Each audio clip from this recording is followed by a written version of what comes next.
क्या आपके साथ कभी ऐसा हुआ है कि आप एग्ज़ाम देने गए और एग्ज़ाम पेपर आते ही आपको पता चला कि इसमें से तो आपको कुछ भी नहीं आता है? अगर ऐसा हुआ है तो इस वीडियो को लास्ट तक ज़रूर देख लेना। तो क्या हुआ, मेरा सीए फाइनल का एग्ज़ाम था। मैंने बोथ ग्रुप के लिए प्रिपेयर किया था। तो सीए फाइनल के एग्ज़ाम्स में पहला पेपर था मेरा एफआर का। नवंबर 23 की मैं बात कर रही हूँ। एफआर का पेपर जैसे ही हम क्लास में बैठे, पेपर हमें दिया गया, वो पेपर आया हमारे पास। उसको मैंने देखा, पूरा अच्छे से पढ़ा। पूरा पढ़ने के बाद मुझे क्या पता चला, मुझे पूरे 100 मार्क्स के पेपर में से 100 भी नहीं, मतलब ज़्यादा का ही होता है क्योंकि एक ऑप्शनल होता है। तो पूरा पेपर पढ़ने के बाद सारे क्वेश्चंस मैंने देख लिए। उसके बाद मुझे क्या पता चला, इस पूरे पेपर में से मुझे सिर्फ और सिर्फ 5 मार्क्स का ऐसा क्वेश्चन था जो मुझे आता था। अब उस टाइम पर मेरे पास 2 ऑप्शन थे। पहला, मैं 5 नंबर का क्वेश्चन करूं और फिर मैं रोने धोने के लिए बैठ जाऊं कि भाई मुझसे तो नहीं होगा, ये क्या हो गया मेरे साथ, मुझे तो कुछ भी नहीं आता, ऐसा वैसा ये सब मैं कर सकती थी और बहुत लोग के साथ होता है।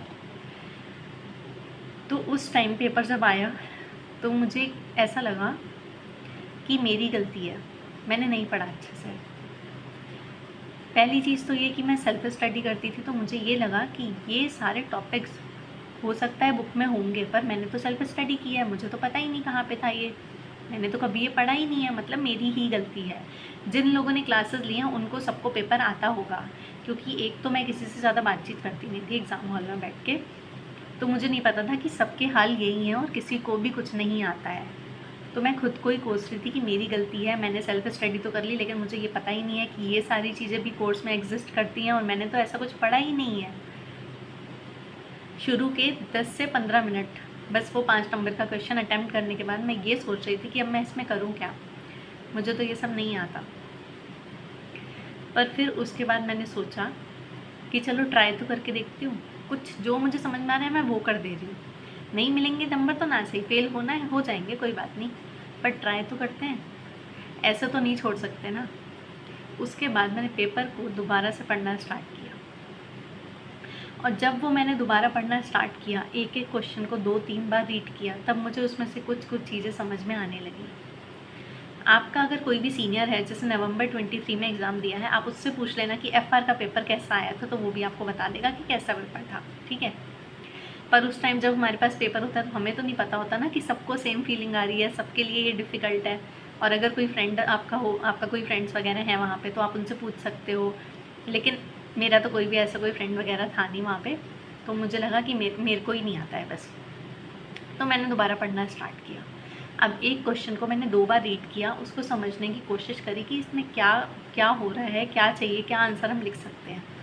और आप शायद बिलीव ना करो, मैंने पूरा पेपर अपने मन से लिख दिया, उसमें से कुछ भी मैंने पढ़ा था ही नहीं कभी।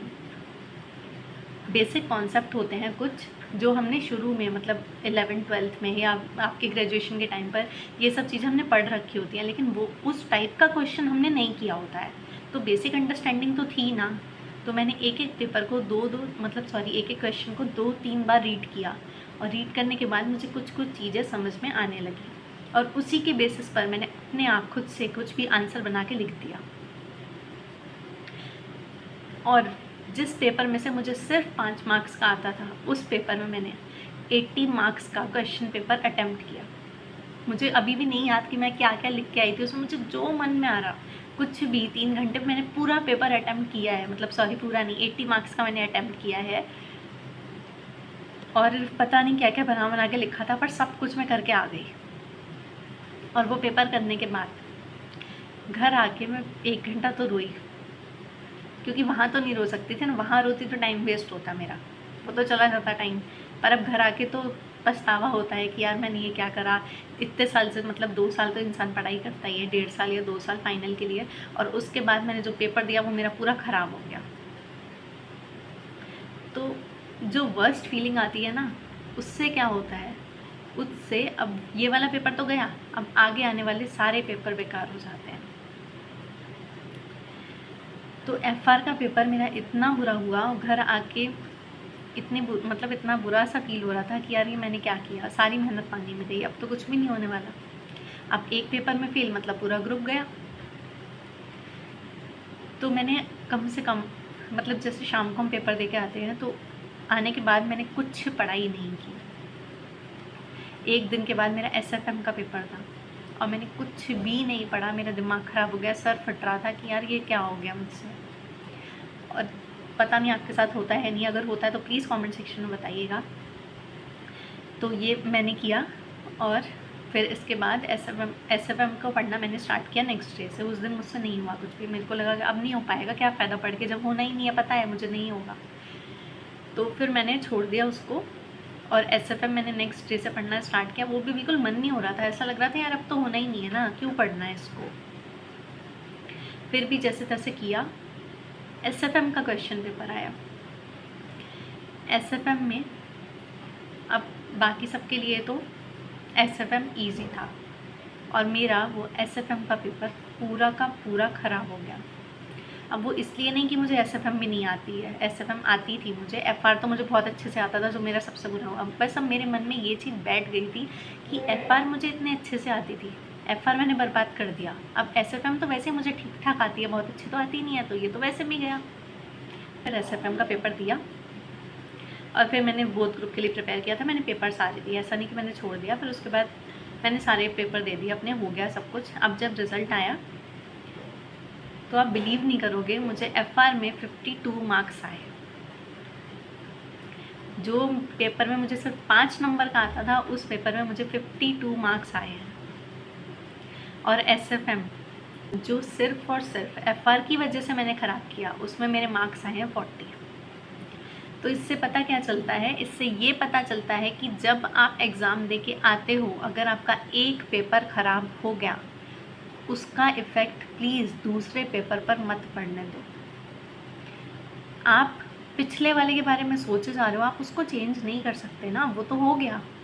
अब उसको सोच सोच के अगला पेपर क्यों ख़राब कर रहे हो। और सिर्फ ये SFM की वजह से, जो मैंने FR की वजह से SFM ख़राब किया और मेरा पहली बार नवंबर 23 में ग्रुप 1 क्लियर नहीं हुआ।